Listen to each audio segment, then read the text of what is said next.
Segera download Quran Tadabbur, dia meraih tafsir kebaikan. dalam genggaman Contoh Anda. bulan Ramadan adalah bulan Al-Quran.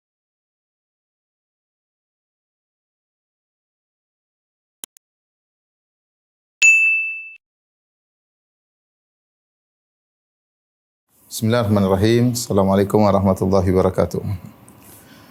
Alhamdulillahi ala ihsani wa syukru lahu ala taufiqihi wa amtinani. Asyhadu an la ilaha illallah wahdahu la syarika lahu ta'ziman li sya'nih wa asyhadu anna Muhammadan abduhu wa rasuluhu da'ila ridwani. Allahumma shalli alaihi wa ala alihi wa ashabi wa ikhwani. Pada ikhwan akhwat jamaah pengajian Qalbun Salim yang dirahmati oleh Allah Subhanahu wa taala. Kita masuk pada bab yang baru dari kitab Riyadhus Shalihin, yaitu bab yang ke-6, bab taqwa, bab tentang takwa kepada Allah Subhanahu wa taala. At-taqwa secara bahasa diambil dari al-wiqayah. Al-wiqayah yaitu artinya penghalang. Penghalang. Jadi disebut yattaqi, yaitu dia mencegah dirinya, ya. Makanya ketika Allah berfirman fattaqun nar, bertakwalah kepada Allah, maksudnya adalah ambillah penghalang antara engkau dengan neraka jahanam. Itu jangan sampai neraka membakar dirimu. Carilah penghalang untuk bisa menghalangi engkau dari neraka jahanam, ya. Seperti juga sabda Nabi sallallahu alaihi wasallam, ittaqun nara walau bisyaqqit tamrah, ya. Walau bisyaqqit tamrah. Yaitu jagalah dirimu dari neraka meskipun dengan hanya sekedar bersedekah dengan sepenggal korma. Jadi ini makna takwa secara bahasa. Dan takwa terkadang disebutkan bersendirian, terkadang dia disebutkan bergandengan dengan albir, ya. Albir. Jadi takwa, ya. Takwa terkadang, ya, disebut secara sendirian,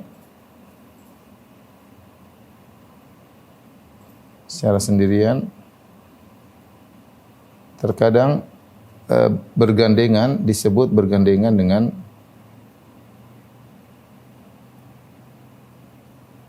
dengan albir, ya. Seperti yang bergandengan, contohnya Allah Subhanahu wa taala berfirman wa ta'awanu 'alal birri wat taqwa. Birri wat taqwa. Adapun sendirian banyak sekali, seperti firman Allah Subhanahu wa taala, ya ayyuhalladzina amanu taqullaha haqqa tuqatih, wahai orang yang beriman, bertakwalah kepada Allah. Wa may yattaqillah, siapa yang bertakwa kepada Allah, dan ini yang paling banyak, ya. Biasanya disebutkan sendirian.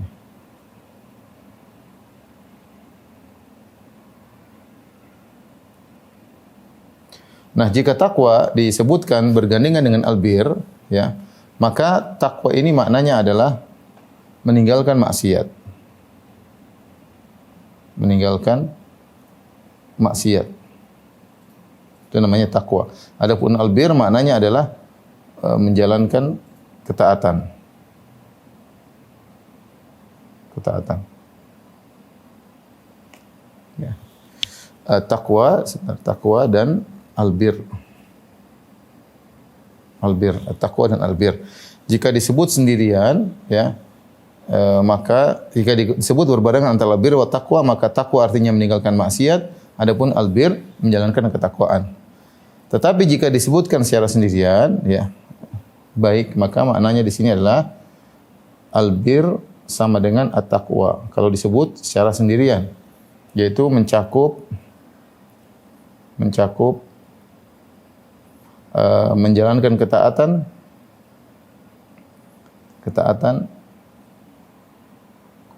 dan meninggalkan maksiat. Meninggalkan maksiat.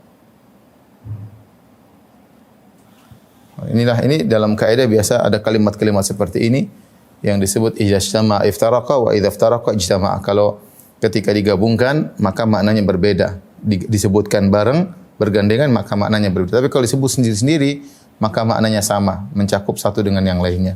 Semisal ini seperti apa? Seperti Islam dan al-iman. Islam dan iman. Kalau disebutkan iman dengan Islam bergandengan, maka Islam terkait dengan amalan zahir, iman terkait dengan amalan batin. Tapi kalau dipisah, Islam disebut sendiri atau iman disebut sendiri, ya iman sama dengan Islam, Islam sama dengan iman. Seperti al-faqir wal miskin. Al-faqir wal miskin. Al-faqir kalau disebutkan bergandengan dengan miskin, maka al-faqir itu lebih parah daripada miskin. Ya, al-faqir lebih parah daripada miskin. Seperti dalam firman Allah, "Innamas shadaqatu lil fuqara wal masakin." Ya. Sesungguhnya sedekah itu untuk orang fakir dan orang miskin. Karena ketika digabungkan maka maknanya berbeda. Al-fakir lebih spesifik daripada al-miskin. Tetapi kalau dipisahkan, al-fakir sebut sendiri, miskin sebut sendiri, maka fakir ya miskin, miskin ya ya fakir ya. Jadi ada beberapa kata-kata dalam syariat yang seperti itu. Di antaranya adalah albir wa taqwa. Di antaranya albir wa taqwa. Kalau albir disebutkan secara sendirian maka dia mencakup meninggalkan maksiat dan menjalankan ketaatan. Demikian juga takwa. Takwa kalau disebut sendiri, ya takwa sama dengan albir. Menjalankan ketaatan dan meninggalkan maksiat. Tapi kalau takwa digabung dengan albir, maka takwa artinya meninggalkan maksiat dan albir artinya menjalankan ketaatan. Itulah yang disebut oleh seorang penyair ketika menjelaskan tentang takwa, dia lebih fokus kepada meninggalkan maksiat ya. Dia mengatakan khallidz dzunuba saghiraha wa kabiraha dzaka tuqa. Wasna kamashin fawqa ardi syauqi yahdharu ma yara. La tahqiranna saghiratan inna al-jibala minal hasa. Dia berkata tentang takwa, dia berkata tinggalkanlah dosa-dosa, khallidz dzunuba saghiraha wa kabiraha. Dosa besar maupun dosa kecil tinggalkanlah. Zakat tuqa, itulah ketakwaan yang sungguhnya. Itu dia berusaha menafsirkan takwa dari sisi meninggalkan maksiat. Dia mengatakan khallidz dzunuba saghiraha wa kabiraha zakat tuqa. Tinggalkanlah dosa-dosa, dosa kecil maupun dosa besar, itulah ketakwaan. Wasna kamashin fawqa ardi syauqi fawqa ardi syauqi yahdharu ma yara. Jadilah engkau seperti orang berjalan di atas tanah yang penuh dengan duri. Duri besar, duri kecil, maka dia waspada. Dia tidak ingin keinjak duri kecil maupun tidak ingin keinjak duri yang besar, ya. Karena kalau sudah keinjak duri biasanya orang cuek aja, sudah terlanjur darah, sudah terlanjur basah, sudah kepalang tanggung kata orang ya. Maka waspada, dosa kecil pun tinggalkan, dosa besar tinggalkan. Itulah takwa. La tahqiranna saghiratan, janganlah kau meremehkan dosa kecil. Ingatlah innal jibala minal hasa, sungguhnya gunung adalah tumpukan batu-batu atau tumpukan kerikil-kerikil ya. Dosa kecil kalau diremehkan maka menjadi banyak dan menjadi besar. Oleh karenanya namanya takwa, seorang berusaha meninggalkan maksiat semaksimal mungkin. Di awal bab ini maka Al-Imam Nawawi rahimahullahu taala menyebut tentang keutamaan takwa ya, tentang keutamaan takwa atau dia menyebutkan ayat-ayat yang terkait dengan takwa. Kita bacakan ya. Qala Allah taala ya ayyuhalladzina amanu taqullaha haqqa tuqatih. Ayat pertama yang dibawakan oleh Imam Nawawi rahimahullahu taala, wahai orang yang beriman bertakwalah kepada Allah dengan sebenar-benar takwa. Wa qala ta'ala fattaqullaha mastata'tum, bertakwalah semampu kalian. Kata Imam Nawawi, wa hadhil ayatu mubayyinatun lil muradi minal ula. Ya, ayat yang kedua ini fattaqullaha mastata'tum, bertakwalah semampu kalian, adalah penjelas daripada ayat sebelumnya ketika Allah berfirman dalam surat Al-Imran ayat 102, wahai ya ayyuhalladzina amanu taqullaha haqqa tuqatih, wahai orang-orang yang beriman bertakwalah dengan sebenar-benar takwa. Maksudnya dengan sebenar-benar takwa adalah semaksimal mungkin. Fattaqullaha mastata'tum, bertakwalah semampu kalian, maksudnya wa qala Allah taala, demikian ayat berikutnya, ya ayyuhalladzina amanu ittaqullaha wa qulu qawlan sadida, wahai orang yang beriman bertakwalah kepada Allah, mengucapkanlah perkataan yang lurus, perkataan yang benar. Kemudian beliau berkata wal ayatu fil amri bit taqwa katsiratun ma'lumah, dan ayat-ayat yang memerintahkan untuk bertakwa sangatlah banyak dan sebagaimana telah diketahui. Wa qala ta'ala, kemudian beliau bawakan ayat yang lain juga. Wa may yattaqillaha yaj'al lahu makhraja, siapa yang bertakwa kepada Allah maka Allah akan berikan solusi baginya. Wa yarzuquhu min haitsu la yahtasib, dan Allah akan berikan dia rezeki dari arah yang tidak dia sangka-sangka.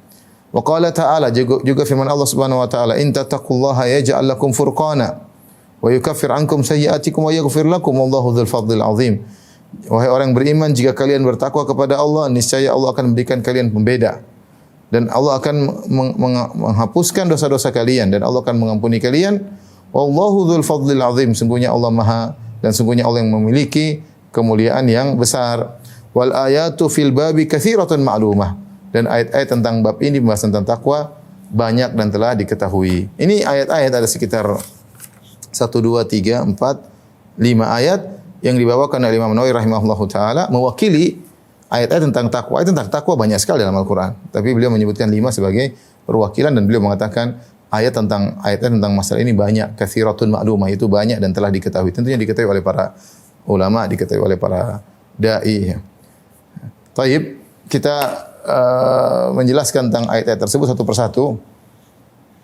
Yang pertama adalah firman Allah dalam surat Ali Imran ayat 102. Allah berfirman, "Ya ayyuhalladzina amanu taqullaha haqqa tuqatih." Wahai orang yang beriman, ya, bertakwalah kepada Allah dengan takwa yang sesungguhnya, ya. Takwa yang sesungguhnya. Ya, apa yang dimaksud dengan takwa yang sesungguhnya? Dan ini sering kita dengar ketika dalam khutbah Jumat, khatib mengatakan, "Ya ayyuhalladzina amanu taqullaha haqqa tuqatih." Wahai orang beriman, bertakwalah dengan haqqa tuqatih, dengan takwa yang sesungguhnya. Al-Imam Nawawi rahimahullahu taala menjelaskan yang dimaksud dengan takwa yang sesungguhnya adalah ditafsirkan dengan ayat yang lain, yaitu dalam surat At-Taghabun ayat 16, bahwasanya yang dimaksud dengan takwa yang sesungguhnya adalah fattaqullaha mastata'tum, bertakwalah semampu kalian. Bertakwalah semampu kalian.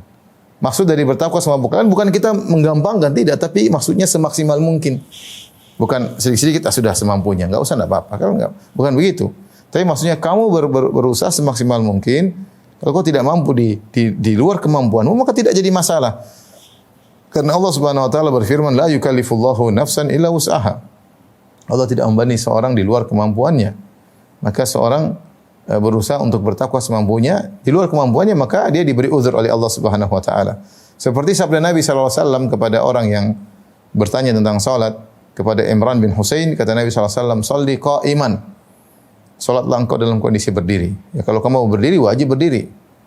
Fa illam tastati' fa qa'idan, kalau kau tidak mampu salat berdiri, maka salatlah dengan kondisi duduk. Fa illam tastati' fa ala jam, kalau kau tidak mampu untuk salat dalam kondisi berdiri, maka salatlah berbaring. Ini contoh, fattaqullaha mastata'tum, bertakwalah semampu kalian, ya. Bukan maknanya bertakwalah semampu kalian artinya yang kau bisa, yang kau suka aja. Yang kau suka lakukan, yang kau enggak suka ya enggak usah lakukan. Enggak, bukan maksudnya bertakwa semampu kita itu bukan semampu kalian, bukan kembali kepada hasrat kita atau hawa nafsu kita atau yang mana kita mau kita kerjakan, yang tidak mau kita tinggalkan, tidak demikian. Tapi berusahalah bertakwa semaksimal mungkin. Jika kau tidak mampu maka diberi uzur oleh Allah Subhanahu wa taala, ya. Seperti ketika seorang ketika menjalankan puasa, ya, kalau dia sedang sakit atau dia sedang bersafar, berat bagi dia untuk berpuasa dalam kondisi sakit atau bersafar, maka dia bertakwa. Dia tidak mampu, maka dia silakan berpuasa di waktu yang lain, ketika dia sudah sembuh atau ketika dia sudah tidak bersafar lagi. Allah berfirman, "Wa man kana maridhan aw ala safarin fa iddatun min ayyamin ukhra." Siapa yang sakit atau sedang bersafar, maka dia puasa di hari-hari yang lain. Demikian juga ketika haji. Haji, kita seorang berusaha untuk haji. Kita semua, saya rasa kaum muslimin ingin haji. Tapi kita enggak mampu, tidak semua orang mampu. Allah berfirman, "Walillahi 'alan nasi hajjul baiti man istata'a ilaihi sabila." Wajib bagi manusia untuk berhaji bagi yang mampu, Sekarang tidak semua orang bisa mudah untuk berhaji. Ya, biayanya besar, ya. Belum antriannya panjang, ya. Kalau tidak mau ngantri butuh dana yang sangat besar. Tidak semua orang mampu, ya. Oleh karenanya seorang yang sudah berniat haji, ya belum tentu bisa melaksanakan haji. Apakah dia berdosa kalau tidak haji padahal haji wajib? Jawabnya tidak, karena Allah mewajibkan haji bagi yang mampu, ya. Kata Allah Subhanahu wa taala, "Walillahi 'alan nasi hajjul baiti man istata'a ilaihi sabila." Wajib bagi haji bagi yang mampu. Bahkan kalau seorang terjebak dalam suatu kondisi yang di luar kemampuannya, ya. Misal dalam kondisi di tengah padang pasir, kemudian tidak ada makanan kecuali makanan yang haram yang bisa menyelamatkan hidupnya, maka dia boleh makan haram tersebut. Ya. Kata Allah Subhanahu wa taala, "Wa qad fassala lakum ma harrama 'alaikum illa ma turirtum ilaihi." Allah telah menjelaskan apa yang Allah haramkan kepada kalian kecuali yang kalian dalam kondisi darurat. Ketika dalam kondisi darurat seorang boleh makan yang haram. Ya. misalnya makan daging anjing atau makan daging babi, kalau memang tidak ada makanan yang lain selain itu. Seperti pertanyaan yang pernah ditujukan kepada sebagian ulama di Arab Saudi. Pertanyaan ditujukan oleh sebagian saudara-saudara kita dari Suriah ketika mereka mengalami perangan, penindasan, sehingga mereka tidak menemukan makanan kecuali daging anjing. Sehingga mereka bertanya, bolehkah kami makan daging anjing? Jawabannya boleh. Kalau tidak mereka bakalan mati. Nah, ketika mereka makan daging anjing itu bukan mati mereka berdosa, mereka bertakwa. Itu yang bisa mereka lakukan. Kenapa? Karena itulah yang bisa menyelamatkan diri mereka untuk mereka bisa melanjutkan kehidupan untuk beribadah kepada Allah Subhanahu wa taala. Maka mereka pun dibolehkan makan daging anjing karena dan ini adalah bentuk takwa kepada Allah Subhanahu wa taala.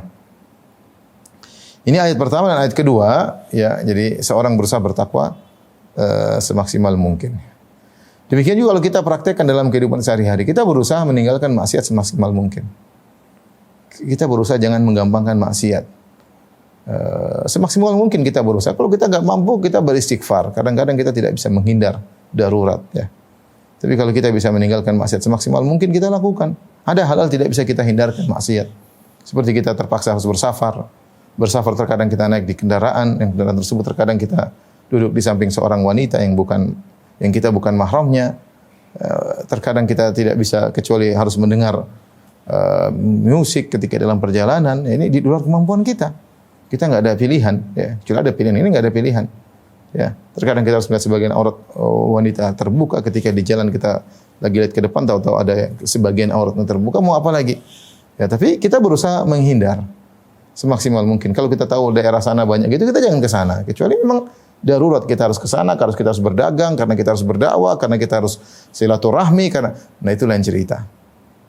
Tapi seorang bertakwa semaksimal mungkin. Kalau ternyata dia sudah bertakwa, ternyata masih seperti tadi melakukan hal-hal yang dilarang oleh Allah karena di luar kemampuan, maka insya Allah memaafkan. Ya, tapi dia berusaha.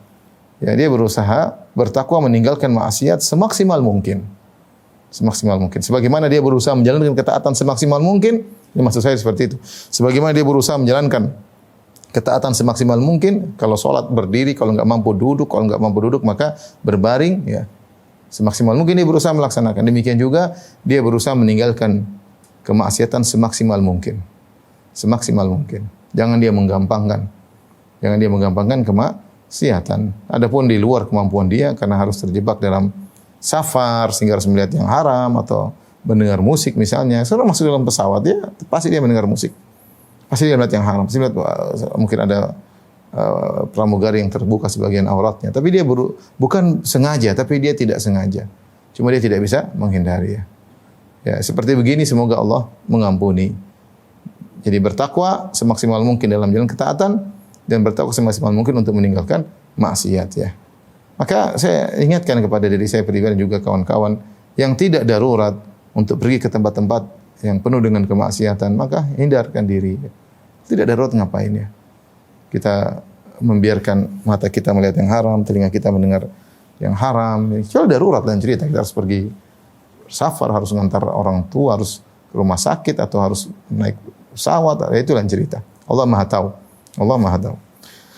Tapi ayat berikutnya yang dibawakan oleh Al-Imam Nawawi rahimahullahu taala yaitu dalam surat Al-Ahzab ayat 70. Ya, Allah Subhanahu wa taala berfirman, "Ya ayyuhalladzina amanu taqullaha wa qulu qawlan sadida, yuslih lakum a'malakum wa yaghfir lakum dzunubakum." Wa may yuti'illah wa rasulahu faqad faza fawzan 'azima. Wahai orang yang beriman, bertakwalah kepada Allah wa qulu qawlan sadida, dan ucapkanlah perkataan yang lurus, ya. Itu perkataan yang benar, ya. Takwa sudah kita jelaskan. Jadi Allah mengatakan wahai yang beriman bertakwalah kepada Allah. Takwa sudah kita jelaskan. Takwa yaitu menjalankan ketaatan dan menjauhi larangan Allah Subhanahu wa taala. Adapun al-qaulus sadid, perkataan yang lurus, itu perkataan yang baik, perkataan yang baik. Banyak perkataan yang baik, seperti berzikir kepada Allah, baca Al-Quran, mengajarkan ilmu, berdakwah, kemudian amar ma'ruf nahi mungkar, atau perkataan yang baik yang menyenangkan orang lain. Wal kalimatu thayyibatu shadaqah, kata Nabi SAW, kata-kata yang baik adalah sedekah, menyenangkan hati orang lain, ya. Jadi al-qaulus sadid, perkataan yang lurus, hanya bisa dilakukan oleh seorang yang menghadirkan dalam dirinya hadis Nabi sallallahu alaihi wasallam, "Man kana yu'minu billahi wal yaumil akhir falyaqul khairan aw liyasmut." Barang siapa yang beriman kepada Allah dan hari akhirat, maka hendaknya dia mengucapkan kata-kata yang baik atau dia diam. Kalau dia tidak menghadirkan hadis ini dalam dirinya, dia tidak mungkin bisa mengucapkan al-qaulus sadid, perkataan yang lurus. Padahal Allah berkata, "Wa qulu qaulan sadida." Ucapkanlah kata-kata yang lurus. Ini perintah dari Allah Subhanahu wa taala. Maka seorang berusaha untuk menjaga lisannya. Termasuk lisan adalah tulisan. Ini perlu diperhatikan. Termasuk lisan adalah tulisan. Karena alat untuk bisa mengungkap isi hati seorang dua, dengan lisan maupun dengan tulisan. Maka seorang waspada ketika berbicara, maka berbicara yang baik. Wa qulu qaulan sadida, ucapkanlah kata-kata yang baik. Demikian juga ketika dia menulis. Ketika dia berkomentar, ketika dia membuat status, maka berstatuslah dengan status yang lurus. Komentarlah dengan komentar yang lurus, ya. Yang lurus. Jangan dia sembarang menulis, jangan dia sembarang komentar, jangan sembarang berdebat. Ya. Karena kalau orang bertakwa kepada Allah, kemudian berkata-kata yang lurus, maka Allah akan beri ganjaran. Ya.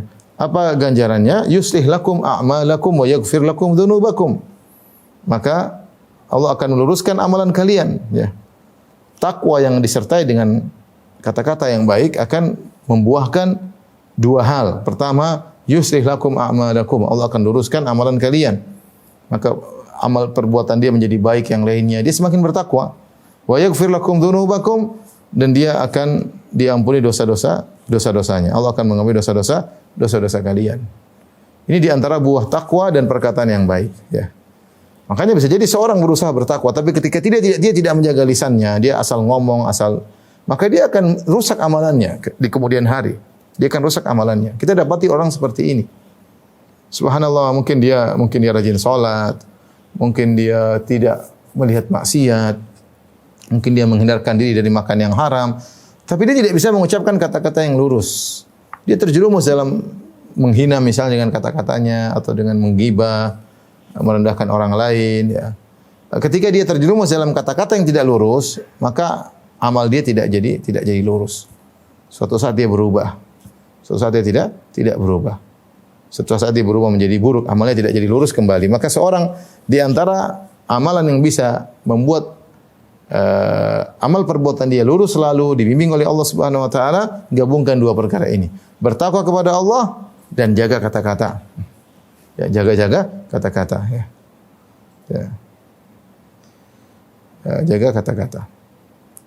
Ini penting, terutama kita di zaman sekarang ini yang seorang hobi untuk berkomentar, untuk menulis, untuk membuat status, karena begitu banyaknya kejadian yang ada di sekitar kita.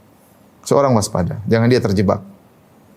Sehingga mudah berkomentar, mudah untuk menilai, menganalisa, tanpa dibangun di atas ketakwaan. Akhirnya kata-katanya tidak lurus. Kalau katanya tidak lurus, maka dia tadi bisa jadi amalnya tidak lurus lagi.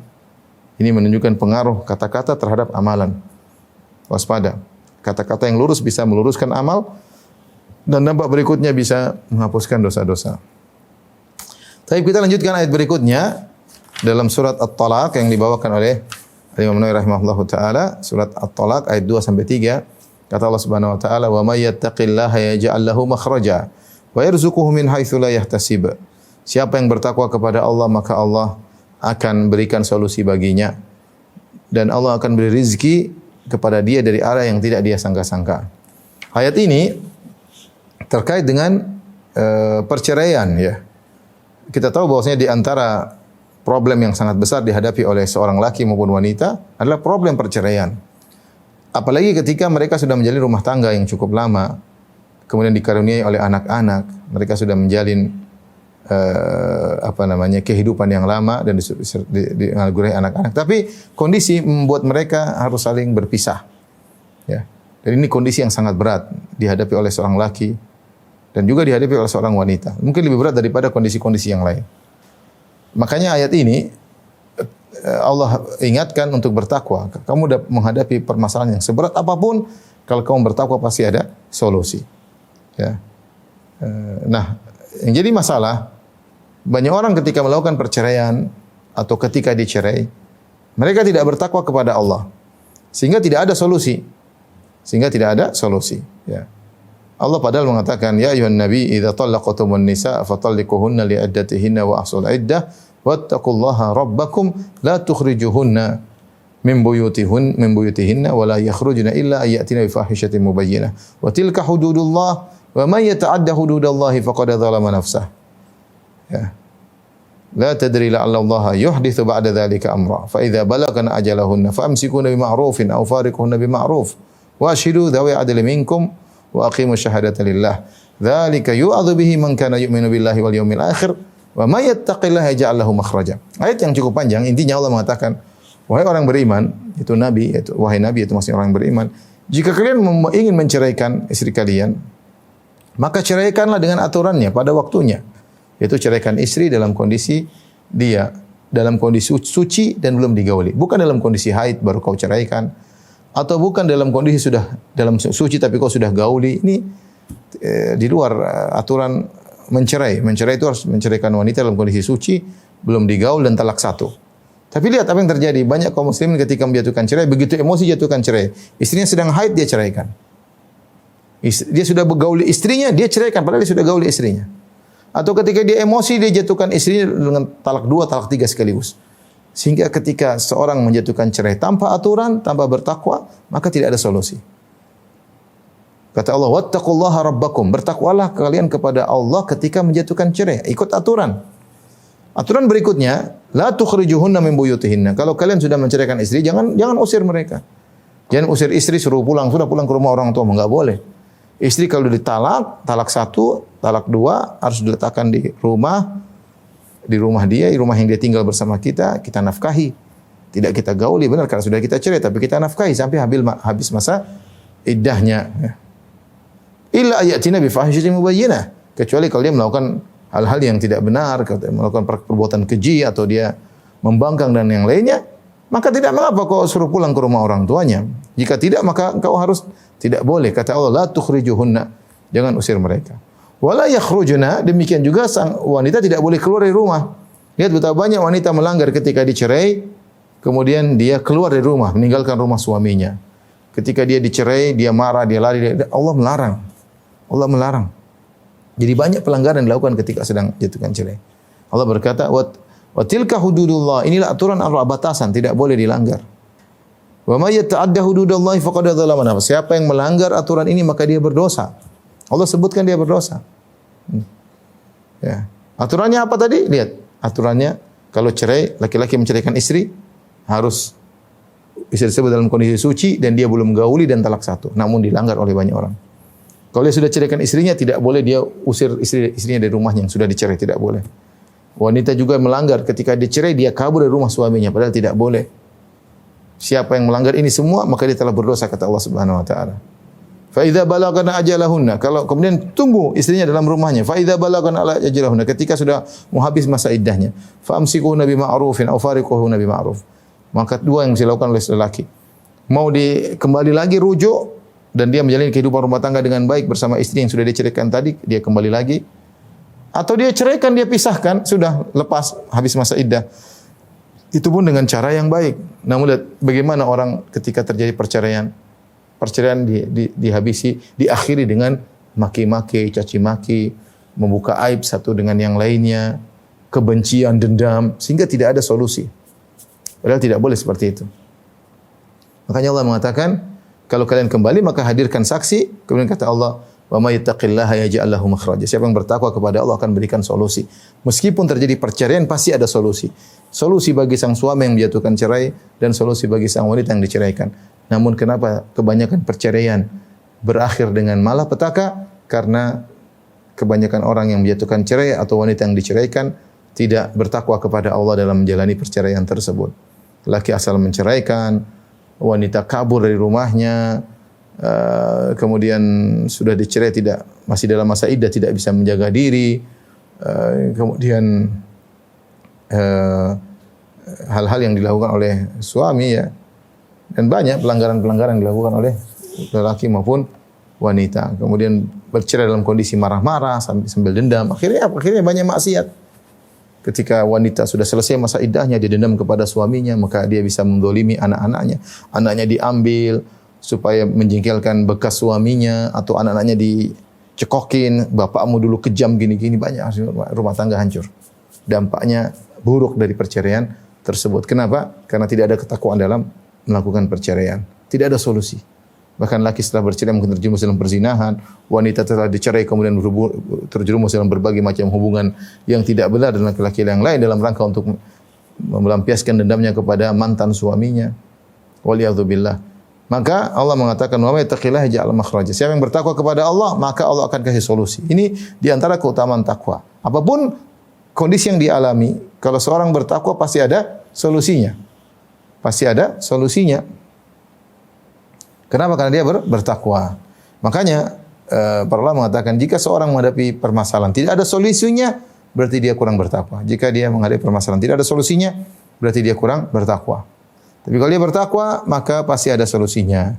Yaj'allahu makhraja. Seakan-akan dia berada, Allah memberikan dia jalan keluar. Makhraj itu jalan keluar. Seakan-akan dia terjebak dalam kesempitan, tiba-tiba Allah kasih jalan keluar. Wa yarzuquhu min haitsu la yahtasib. Dan siapa yang bertakwa kepada Allah, maka Allah akan berikan dia rezeki dari arah yang tidak dia sangka-sangka. Subhanallah. Bahkan ini masalah perceraian, lelaki menceraikan istri, tahu Allah berikan rezeki, tahu dapat istri soleha yang pas dengan dia. Dan wanita tersebut kalau dia bertakwa kepada Allah, mungkin dia mendapat suami yang lebih baik daripada suami yang pertama, yang pas dengan dia. Ya, atau dia akan mendapatkan anak yang baik, anak yang soleh, yang tidak dia duga-duga, atau mendapatkan rezeki ya dari arah yang dia tidak duga-duga, atau mendapatkan kebahagiaan dari arah yang dia tidak duga-duga dengan syarat dia bertakwa kepada Allah Subhanahu wa taala. Makanya disebutkan siapa yang mendapatkan rezeki dari arah yang dia tidak duga-duga, pertanda bahwasanya dia bertakwa kepada Allah. Kita rezeki itu bisa dua cara. Ada rezeki yang kita duga, yang sudah kita perkirakan. Contohnya kita kerja, ada gaji rutin bulanan, kita ngerti, insya Allah tiap bulan dapat sekian. Namanya rezeki yang kita sudah duga. Atau seorang berjual, dia tahu biasanya kalau saya masuk barang sekian, akan bulan sekian biasanya untungnya sekian, kalau bulan ini untungnya sekian, bulan ini biasanya turun. Dia ngerti. Tahu-tahu tidak diduga bulan yang dia sangka jualannya turun, ternyata untungnya banyak. Ini contoh rezeki yang tidak dia duga. Orang yang mengalami seperti ini tanda dia bertakwa kepada Allah Subhanahu wa taala. Kemudian firman Allah Subhanahu wa taala ayat berikutnya dalam surat Al-Anfal ayat 29 yang dibawakan oleh Imam Nawawi rahimahullahu taala, ya ayyuhalladzina amanu in tattaqullaha yaj'al lakum furqana. Wahai orang yang beriman, siapa yang bertakwa kepada Allah, jika kalian bertakwa kepada Allah, yaj'al lakum furqana, maka Allah akan menjadikan bagi kalian pembeda. Furqan, pembeda. Apa itu furqan? Maksudnya pembeda antara kebenaran dengan kebatilan, ya. Al-Furqan, pembeda antara kebenaran dan kebatilan. Ini butuh takwa. Butuh takwa. Wa yukaffir ankum sayyi'atikum. Bukan cuma itu, dan Allah akan mengampuni dosa-dosa kalian. Wa yaghfir lakum, dan Allah akan mengampuni kalian, memaafkan kalian. Wallahu dzul fadlil azim, dan dialah Allah yang memiliki karunia yang besar. Orang yang bertakwa akan diberi kemampuan untuk membedakan yang benar dan yang salah. Bahkan mungkin diberikan firasat oleh Allah Subhanahu wa taala. Kenapa? Karena dia bertakwa.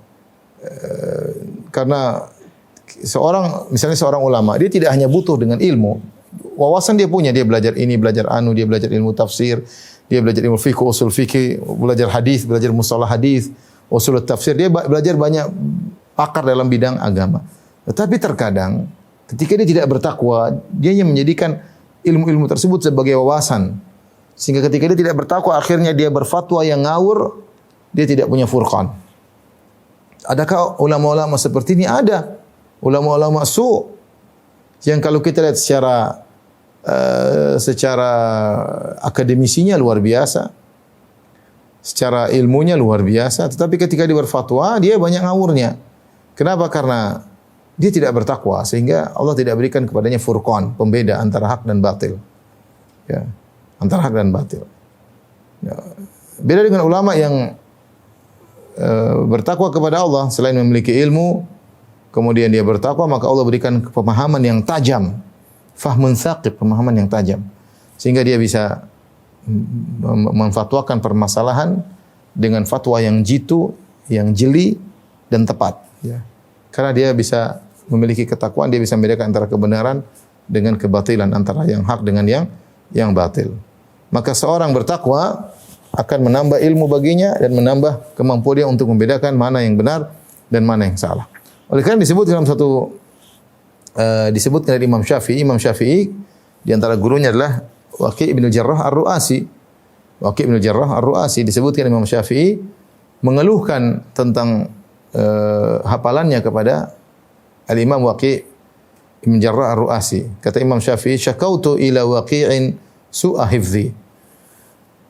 Aku mengeluh kepada guruku Al-Imam Waqi' tentang buruknya hafalanku. Fa arsyadani ila tarkil ma'asi. Maka dia mengarahkan aku, membimbingku untuk meninggalkan maksiat. Wa qala alam bi annal ilma nurun. Dan dia berkata, ketahuilah wahai Syafi'i, sungguhnya ilmu itu cahaya. Wa nurullahi la yu'tahu 'asi. Dan cahaya Allah tidak diberikan kepada pelaku maksiat. Ya. Jadi kalau seorang, taruhlah dia punya ilmu tapi dia tidak bertakwa kepada Allah, mungkin orang seperti ini. Dia mungkin bertakwa, dia mungkin berilmu tapi dia zalim sama orang, mungkin dia berkata-kata yang buruk, mungkin dia merendahkan orang lain, mungkin dia sombong, mungkin dia melihat yang haram. Ketika dia seperti itu, maka ilmunya tidak berkah. Ilmu tidak berkah. Jadilah fatwa dia fatwa yang sering nyeleneh. Kenapa? Karena dia tidak bertakwa kepada Allah Subhanahu wa taala. Karena dia tidak bertakwa kepada Allah Subhanahu wa taala. Taib, inilah ayat-ayat ikhwan dan akhwat yang rahmatillah Subhanahu wa taala yang dibawakan oleh Imam Nawawi rahimahullahu taala terkait dengan keutamaan takwa. Kita bisa, dan ada ayat-ayat yang lain saya ingin ringkas tentang fadlu takwa, keutamaan takwa ya. Keutamaan takwa. Apa aja keutamaannya? Banyak keutamaannya ya. Yang kita sudah singgung tadi ya, di antaranya ya adalah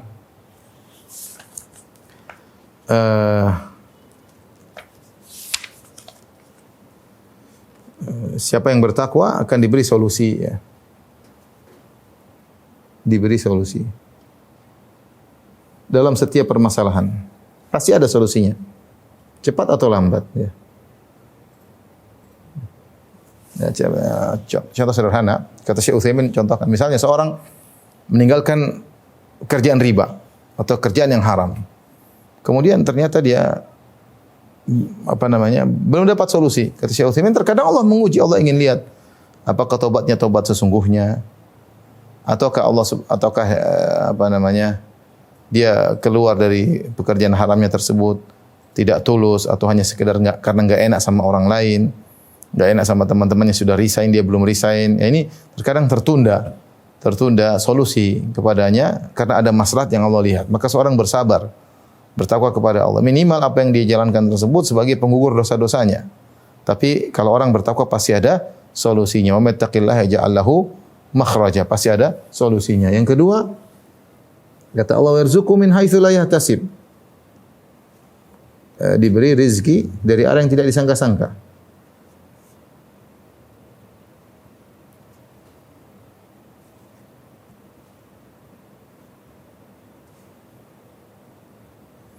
Diberi rezeki dari arah yang tidak disangka-sangka.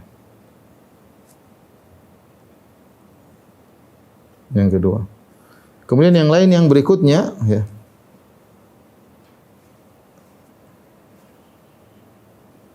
Yang ketiga, keutamaan bertakwa ya. Tadi ya ja'alakum furqan, atau sebelumnya wa qulu qawlan sadida. Ya ayyuhalladzina taqullaha wa qulu qawlan sadida yuslih lakum a'malakum wa yaghfir lakum dzunubakum. Di antaranya adalah diluruskan amalnya.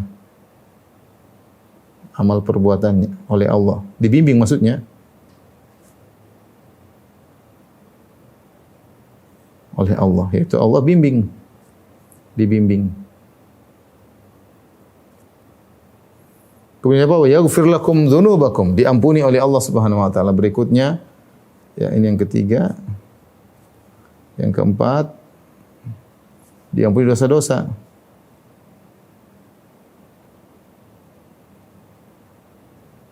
Yang kelima tadi kata Allah Subhanahu wa taala, ya ayyuhalladzina amanu in tattaqullaha yaj'al lakum furqana. Allah berikan pembeda, Allah anugerahkan furqan. Al-furqan itu pembeda antara hak dan batil.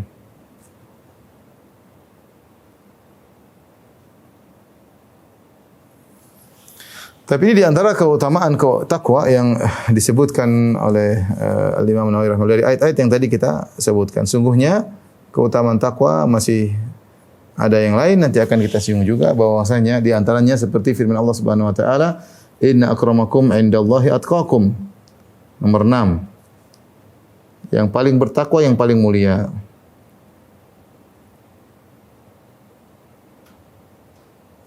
Yang paling mulia di sisi Allah. Makanya kita mungkin dimuliakan oleh orang karena kita, di dunia ini orang lain memuliakan kita biasanya ditinjau bukan dari sisi takwa. Biasanya ini secara umum. Jadi barometer masyarakat untuk memuliakan orang lain biasanya karena harta, jabatan, ya, popularitas, ya. Jarang yang menjadikan takwa sebagai ukuran barometer pemuliaan terhadap orang lain, jarang, ya. Makanya kita jangan terpedaya. Terkadang mungkin kita memiliki kelebihan harta, lihat ada orang mungkin miskin, mungkin dia cuma office boy atau dia mungkin cuma tukang sapu-sapu, atau tapi bisa dia bertakwa, kita nggak tahu. Ternyata dia tidak mau makan yang haram, dia tidak mau menyogok, dia menjaga pandangannya, kita nggak tahu. Mungkin dia berbakti sama orang tuanya dengan sedikit harta yang dia miliki, sementara kita punya harta banyak, kita pelit sama orang tua. Maka jangan pernah kita merendahkan orang lain, karena kita nggak tahu level takwanya. Makanya ketika seorang salaf ditanya tentang zuhud, maka dia mengatakan namanya zuhud adalah engkau keluar dari rumahmu dan kau tidak melihat seorang pun kecuali kau menganggap dia lebih baik daripada dirimu. Hal ini kenapa? Karena kita tidak tahu tingkat takwa pada diri seorang. Itu adalah masalah hati. Sehingga jangan pernah kita merendahkan orang yang merasa diri kita lebih tinggi, karena kita nggak tahu kita ini di mata Allah mana yang lebih tinggi, kita atau dia. Kita pun kalau ternyata kita lebih tinggi di sisi Allah, tidak boleh kita merendahkan dia, apalagi belum tentu. Ya, karena tidak ada ukuran, oh ternyata kita lebih bertakwa dari dia. Nggak ada. Dari mana kau tahu kau lebih bertakwa daripada dia? Nggak ada yang tahu. Apakah dengan kau sering ikut pengajian berarti otomatis kau lebih bertakwa daripada dia? Apakah karena kau sering haji, kau sering umrah berarti otomatis kau lebih bertakwa kepada dia? Apakah karena kau lebih sering bersedekah berarti otomatis kau lebih bertakwa kepada dia? Kau tidak tahu. Mungkin dia punya amalan hati yang kau tidak miliki. Mungkin seandainya dia diberi harta, dia akan lebih berbaik-baik daripada kamu. Kau tidak tahu. Ini karenanya kalau ingin mulia di sisi Allah, maka jadilah orang yang paling bertakwa. Ya, karena Allah berfirman, "Inna akramakum 'indallahi atqakum." Kemudian dan ini juga firman Allah Subhanahu wa taala, "Walladzina taqaw fawqahum yaumal qiyamah." Ya. Walladzina taqaw fawqahum yaumal qiyamah, orang yang bertakwa akan lebih tinggi pada hari kiamat, ya. Demikian juga yang ketujuh, Allah mencintai orang yang bertakwa.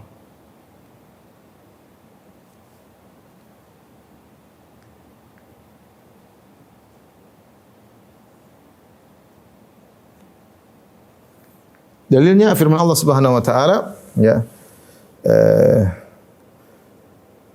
Dalam Al-Qur'an kata Allah, "Fa innallaha yuhibbul muttaqin." Ya. Dan ini banyak ayat seperti ini, ya. Dalam surat Ali Imran, dalam surat At-Taubah, Allahu yuhibbul muttaqin, ya. Allah mencintai orang-orang yang bertakwa, ya. Kemudian Allah bersama orang yang bertakwa, yang ke-8.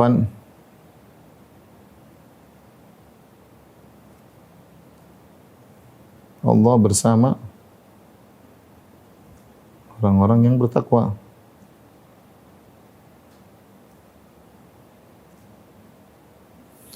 Itu Allah berfirman, "Innallaha ma'al ladzina taqaw." Sungguhnya Allah bersama orang yang bertakwa. Kemudian juga dalam ayat yang lain kata Allah, "Wattaqullaha wa'lamu annallaha ma'al muttaqin." Bertakwalah, ketahuilah bahwasanya Allah bersama orang yang bertakwa. Dan ketika Allah mengatakan Allah bersama orang yang bertakwa, maksudnya apa? Allah akan tolong dia. Allah akan tolong dia. Yaitu bitta'yid wan nasr. Allah akan menolong dia, Allah akan mendukung, Allah akan membela dia, ya. Makanya seorang berusaha meningkatkan takwaannya. Berusaha meninggalkan seluruh maksiat, berusaha melakukan kebajikan semaksimal mungkin, maka Allah akan bersama dia. Ini di antara keutamaan takwa ya. Kemudian takwa menyebabkan menghasil al-falah, keberuntungan. 9, takwa mendatangkan al-falah. Al-falah itu kemenangan atau keberuntungan, kemenangan. Al-falah itu mendapatkan cita-cita ya dengan takwa ya. Tentunya di akhirat. Kata Allah, "Fattaqullaha ya ulil albabi la'allakum tuflihun." Bertakwalah wahai orang-orang yang cerdas, la'allakum tuflihun, agar kalian beruntung ya. Kemudian di antara keutamaan orang yang bertakwa tidak mudah bersedih. 9, 10.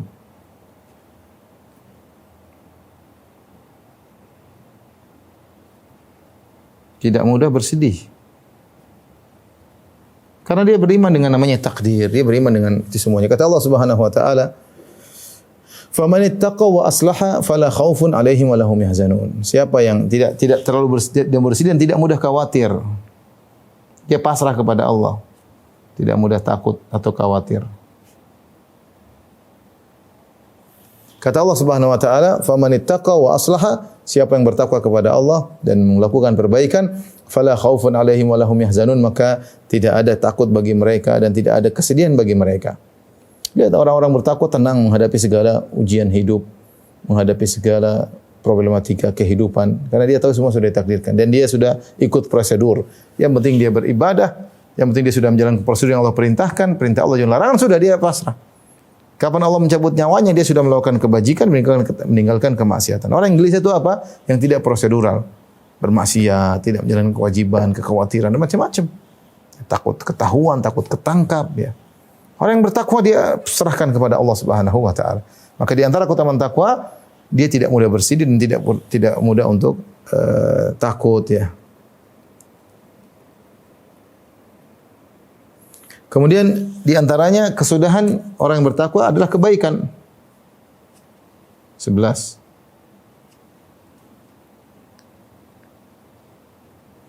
Kesudahan atau penghujung orang yang bertakwa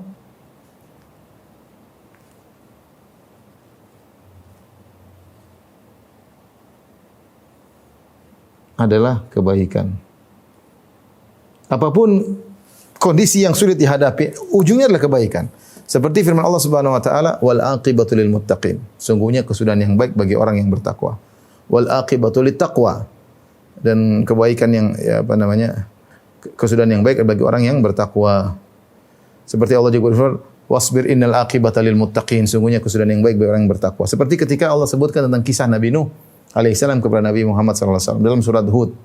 Bagaimana Nabi Nuh berdakwah 950 tahun, dimaki-maki, direndahkan, dihina, kemudian dimusuhi oleh kaumnya, diejek, dikatakan orang gila. Namun akhirnya Allah menyelamatkan Nabi Nuh alaihissalam dengan di atas sebuah bahtera yang sangat sederhana. Lalu Allah turunkan hujan yang deras, Allah keluarkan mata air dari bumi, jadilah banjir yang besar dengan ombak yang besar. Dan akhirnya Nabi Nuh dan kaumnya selamat. Di akhir ayat kata Allah, "Fasbir," bersabarlah wahai Muhammad dalam menghadapi orang-orang Quraisy sebagaimana sabarnya Nabi Nuh. "Innal aqibata lil muttaqin." Sungguhnya kesudahan yang baik bagi orang yang bertakwa. Demikian juga kehidupan kita. Mungkin seorang dihina, direndahkan, apa yang penting dia bertakwa. Jangan dia menghadapi kezaliman dengan kezaliman. Kalau dia menghadapi kezaliman, dia tidak akan meraih kesudahan yang indah. Tapi kalau dia sabar, bertakwa kepada Allah, meskipun apapun yang orang lakukan sama dia, sabar, tenang. Innal aqibata lil muttaqin. Kesudahan ini bagi orang bertakwa. Tenang aja. Tapi hadapi dengan tenang, dengan takwa. Kapan dia menghadapi musibah dengan ketakwaan, kezaliman orang dengan takwa, maka pasti ujungnya indah. Ini janji Allah bagi orang yang bertakwa. Wal aqibatu innal aqibata lil muttaqin. Kemudian orang yang bertakwa di negeri yang bertakwa dimudahkan rezeki.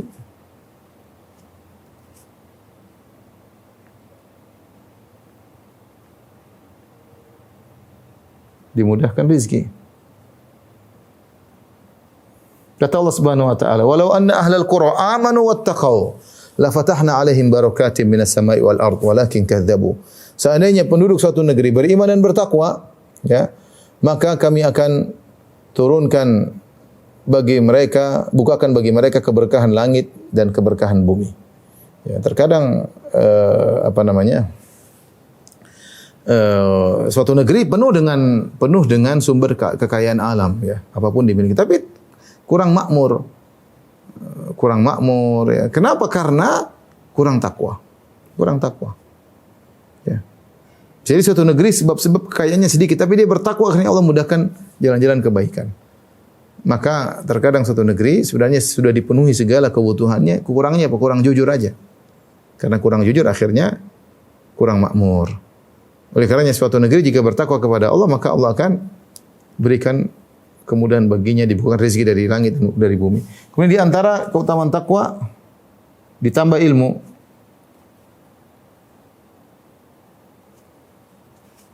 Ditambah ilmu. Kata Allah Subhanahu wa taala, "Wattaqullaha wa yu'allimukumullah." Bertakwalah kepada Allah, maka niscaya Allah akan mengajarkan ilmu bagi kalian. Maka seorang semakin bertakwa, Allah akan bukakan cakrawala ilmunya. Dan benar kita lihat terkadang seperti Syekh Utsaimin menyebutkan, terkadang satu ayat kita dapat sebagian ahli tafsir hanya menyebutkan berapa faedah, 2, 3 faedah. Sebagian ulama ada yang dibukakan faedah yang banyak. Dia bicara satu ayat, dia bawakan faedah yang begitu banyak. Faedahnya begini, faedahnya Allah bukakan cakrawala ilmu bagi dia. Kenapa? Mungkin dia takwanya lebih tinggi. Penghayatannya lebih tinggi, dan itu luar biasa. Kalau kita baca tafsirnya Syekh Utsaimin rahimahullah, beliau mengeluarkan faedah yang begitu banyak.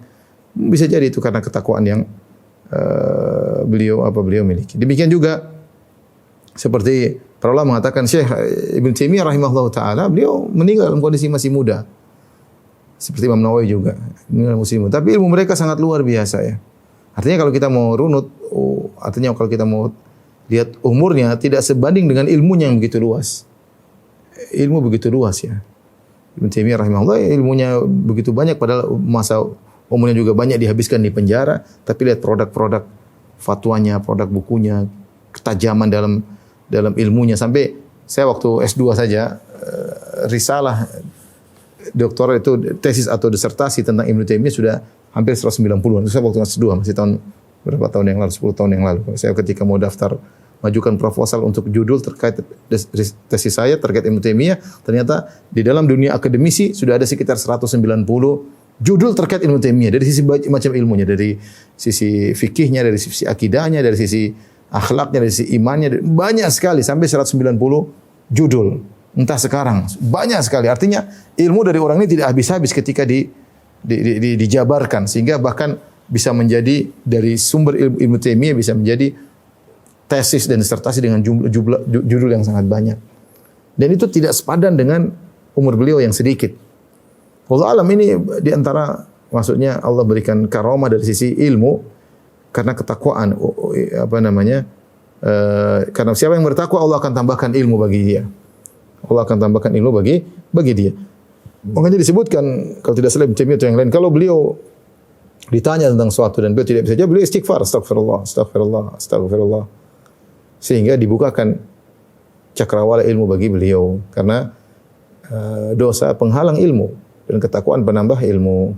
Demikianlah ikhwan dan akhwat majelis taklim Qalbun Salim. Insyaallah kita lanjutkan bahasan berikutnya terkait dengan hadis-hadis yang dibawakan oleh Imam Nawawi rahimahullah dalam bab takwa. Alhamdulillah ayat-ayat sudah kita jelaskan secara sederhana dan singkat. Semoga bermanfaat bagi kita dan semoga Allah memberikan kita ketakwaan dalam segala kondisi, sebagaimana sabda Nabi sallallahu alaihi wasallam, ittaqillah haitsu ma kunt, bertakwalah dimanapun kau berada dan kapanpun engkau berada. Demikian pada jamaah sekalian, kurang lebih mohon maaf. Wabillahi taufiq wal hidayah. Assalamualaikum warahmatullahi wabarakatuh.